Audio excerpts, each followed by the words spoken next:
औज़ुबिल्लाहिमिनश्शैतानिर्रजीम बिस्मिल्लाहिर्रहमानिर्रहीम। मुबीन जाफर भट्टी एडवोकेट आपकी खिदमत में हाजिर हुए एक नए टॉपिक के साथ। बहुत सी डिस्कशन के बाद ये लोगों का व्हाट्सएप पे मुझसे बहुत ज़्यादा ये सवाल पूछा गया है कि दूसरी शादी के ऊपर किस किस्म की पाबंदी आयद कर दी गई है और वो सारा सिस्टम जो है वो क्या है।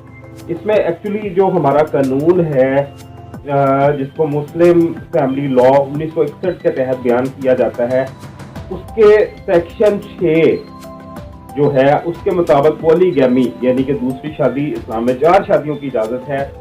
4 शादियों का मतलब ये है कि पहली शादी, दूसरी शादी के बाद तीसरी शादी या तीसरी के बाद चौथी शादी, इन सब के लिए एक ही पहली से चौथी शादी तक यही कानून लागू होगा।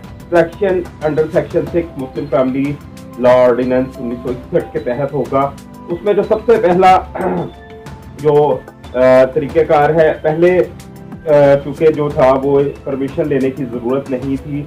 अब चूँकि जो फेडरल शरीयत कोर्ट है उसने ये फैसला नाफिज किया है कि ये गुस्से में जो 3 तलाक यक वक्त दे दी जाती हैं उसकी वजह से मतलब एक तो नुकसान होता है और दूसरी शादी करना जो है वो बहुत आसान है। पहली बीवी को 3 तलाक देकर दूसरी शादी कर लेना बहुत आसान काम है। इस काम को में ऑब्स्टेकल्स लाने के लिए ये एक कानून में थोड़ा सा बदलाव किया गया है जो कि इस्लामिक लॉ नहीं है, लेकिन ये हमारा फेडरल शरीयत कोर्ट ने डिसीजन दिया है मुख्तलिफ उलमा से मशवरा करने के बाद। इसमें हमारा मुस्लिम फैमिली ऑर्डिनेंस सेक्शन 6 इस बात को बाहर लगाता है कि कोई भी शख्स जिसने एक शादी कर ली हुई है वो दूसरी शादी नहीं कर सकता, लेकिन उसमें एक एक्सेप्शन भी दी है।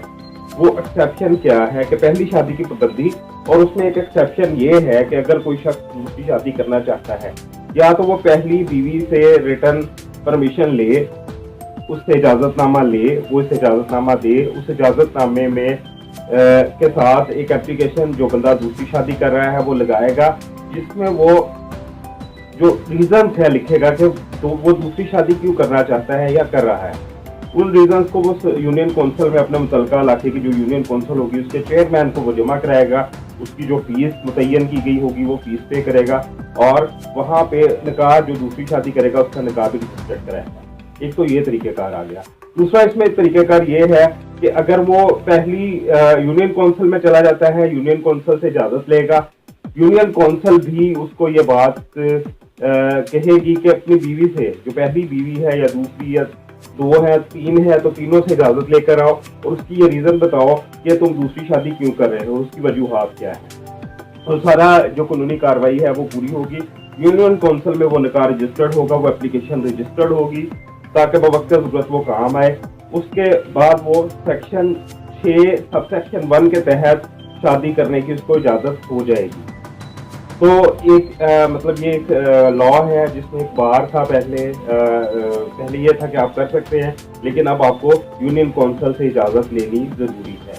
अब इसमें जो सज़ाओं का पूछा गया है उसमें आमतौर पर 1 साल से 3 साल तक की सज़ा है अगर पहली बीवी आकर आपका दूसरी शादी का निकाहनामा कोर्ट में पेश करे, अपना दावा पेश करे और सिविल दावा पेश करने के बाद वो ये स्टेटमेंट दे दे कोर्ट में आकर कि मेरे शोहर ने मुझसे इजाज़त लिए बगैर दूसरी शादी की है और ये मेरे साथ नाइंसाफ़ी है। उस सूरत में सुप्रीम कोर्ट की एक साइटेशन, ये रिसेंटली एक इंसिडेंट हुआ था, उसमें उसको फौरन शख्स को गिरफ्तार करके 1 साल के लिए उसको सज़ा सुना दी गई।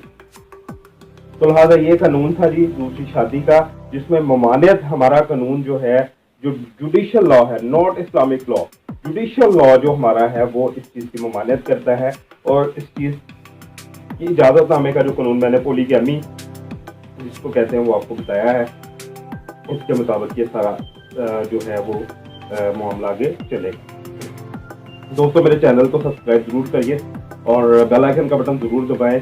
मेरा ख्याल है कहने की ज़रूरत नहीं होनी चाहिए, और दोस्तों के साथ भी इस वीडियो को ज़रूर शेयर कीजिएगा और अपना बहुत सारा ख्याल रखें। अपने दोस्त मुबीन जाफर भट्टी एडवोकेट को इजाज़त दीजिए। अल्लाह हाफ़िज़।